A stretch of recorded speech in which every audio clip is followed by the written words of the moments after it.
Most people today think that the Crusades were European colonizers invading a peaceful Muslim world. That's not history. That is a modern political narrative, and today I'm going to show you exactly why. Now let's talk about the world before 1095, aka the First Crusade. In the year 634 AD, Islamic armies started the conquest of the Christian world, and over the next 4 centuries, they conquered 2/3 of Christian lands: the Iberian Peninsula, Sicily, North Africa, and the Holy Land. Here's a map of all of the conquered land. In the year 1006 AD, nearly a century before the First Crusade, the Fatimid Caliphate destroyed the Church of the Holy Sepulchre.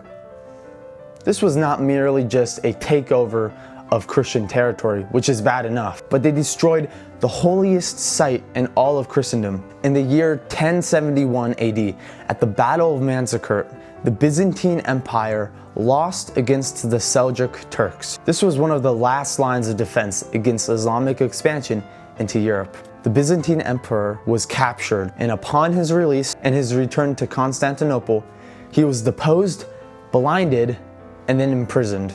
And over the next decade, civil war erupted and devastated the Byzantine Empire. The Battle of Manzikert is often referred to as the beginning of the end for the Byzantine Empire. They would never recover from this. In 1087, Jerusalem is conquered by the Seljuk Turks. The Seljuk Turks conquered Jerusalem from the Fatimid Caliphate. The Seljuk Turks forced the Christians to pay something called the jizya tax. It's a tax for not being Muslim, and if you don't pay it, guess what? You get killed. Also, Christians were barred from entering holy sites. Almost a decade later, in the year 1095, Emperor Alexios I of the Byzantine Empire, who actually fought in the Battle of Manzikert, he sends word to Pope Urban II calling for military aid. He was actually just wanting mercenaries, but what he ended up getting was way bigger than that. Let's talk about the People's Crusade. A lot of people think that the Crusades were an organized attack by the Christians. In large part it was,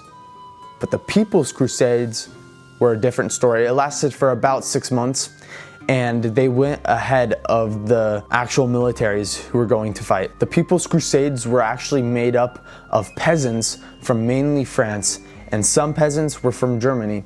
They were led by a man called Peter the Hermit, and guess what? They barely made it to the Holy Land. The reason why is because they were poorly equipped for the travel. They didn't bring enough food, and they weren't able to defend themselves from raids. And those who actually did make it to the Holy Land were massacred by the Seljuk Turks, or they were sold into slavery. And by the way, it wasn't just men, it was also women and children who went. Like I said earlier, this was not an organized colonial attack. This was a desperate, chaotic, religious response from ordinary people. Now let's move on to the First Crusade, the official crusade that is. In November 27th, 1095, at the Council of Clermont, Pope Urban II called for the Second Crusade. If you can imagine a noble or a knight hearing Pope Urban II calling for the crusade, hearing the stories and the horrific treatment of Christians in the Holy Land, you can imagine how this will invigorate and inspire someone to go and reconquer the Holy Land.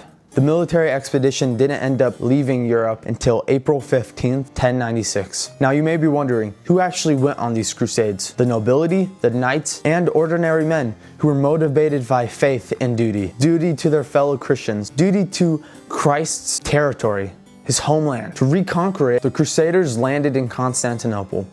But before they were able to leave Constantinople, Emperor Alexios I had the Crusader leaders swear oaths that if they reconquer land, they would give it back to the Byzantine Empire. Unfortunately, the Crusaders broke this oath. For example, the County of Antioch. Antioch was not returned to Constantinople. It became a Crusader state.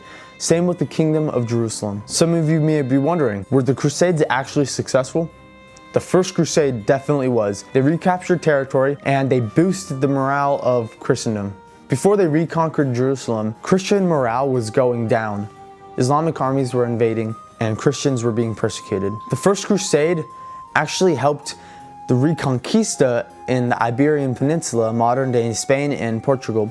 It shined light on the Reconquista there, and the Pope actually classified the Reconquista as a crusade. The First Crusade also inspired the Baltic Crusade, which ended up ending paganism in Europe. Now, the later Crusades were complicated. Actually, a lot of them were losses for the Christians, and eventually the Crusaders had to leave the Holy Land and Islamic armies reconquered the Holy Land from the Christians. However, there were two strategic successes that lasted even till this day. The first success is the fact that the Crusades actually stopped Islamic expansion. They couldn't conquer Europe anymore. They were stopped. For example, at the Siege of Malta in 1565, where only 300 knights and a few thousand infantry beat back an army of 40,000 Ottoman soldiers. That was the final straw in Islamic expansion. Some people classify that as the last crusade. The second strategic success of the Crusades were the military advancements. European armies who fought in the Crusades learned how to build better castles, found flaws in their armor, and advanced armor. And they were able to advance their siege warfare. Those were the two long-term strategic successes of the Crusades. Now, here's where the modern misunderstanding comes into play. The Crusades were misrepresented because understanding them forces people to confront the uncomfortable questions about cultural identity and the right to defend your heritage. Now, this isn't ancient history. The question still remains today. Do we have a right to defend our heritage? The Crusades didn't start with European aggression. They started with centuries of Islamic conquest and expansion. And guess what? Nobody talks about it anymore. And understanding that changes how you see the world today. Now, if you want the full story, primary sources, deeper context, and everything I couldn't fit into this video, I'm writing about it on Substack. Link is in the description. Now, do you think that the Crusades were justified? Let me know in the comments. Please like and subscribe. Goodbye.